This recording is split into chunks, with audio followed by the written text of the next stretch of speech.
A threesome lead to the end of my 28th first marriage. My new fiancé 29M doesn't know the whole story. How do I tell him? I got married to my high school boyfriend young. I was only 22 at the time. I would have liked to have waited longer, but I got pregnant, so we got married. My ex was my first boyfriend, first kiss, first sex, first everything. And I was the same for him. So about 3 years into our marriage, my husband, now ex, began to hint about spicing up our sex life as it had become rather dull. He suggested a threesome, and I assumed he meant with another girl.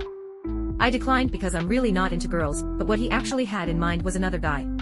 Turns out one of his secret kinks was watching me with another man. I again declined, said I wasn't interested, but he was persistent and eventually wore me down.